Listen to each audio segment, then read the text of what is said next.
The birds had resumed their chatter when, having expanded her exploration a few feet northwest from where she'd found the shells, Mary saw the dull white fragment of what looked like bone partially exposed in a small dry gully.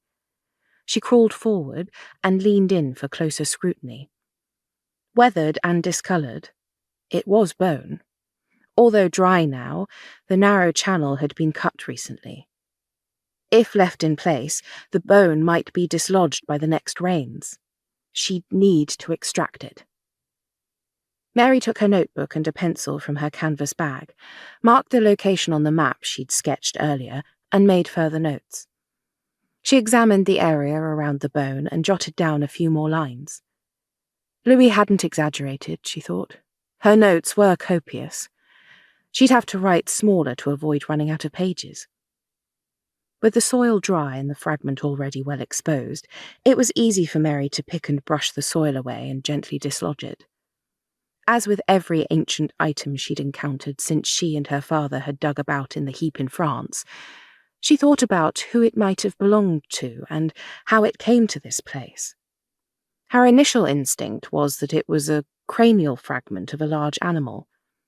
However, when she held it, Mary's heart gave a thump, as if caught napping. The curvature of the bone was more pronounced than that of most animals. She blew away the granules of sand attached to it and lifted it to examine from the side. The layers of compact bone or cortex on the outer parts of the bone and the spongy diplo between them were more distinct than usually seen in animals. It was what one might expect of a human cranial fragment. "Could it be?" she gasped. Mary swallowed. She gently placed the bone on her notebook and fished about in her bag for her water canister. She needed to slow down. It wouldn't do to get excited and jump to conclusions. She might not have the training others had, but this was science, and she'd be scientific at every step. She opened the container and tipped it to her lips, thinking briefly about Hesselon's comment to Louis about her use of water.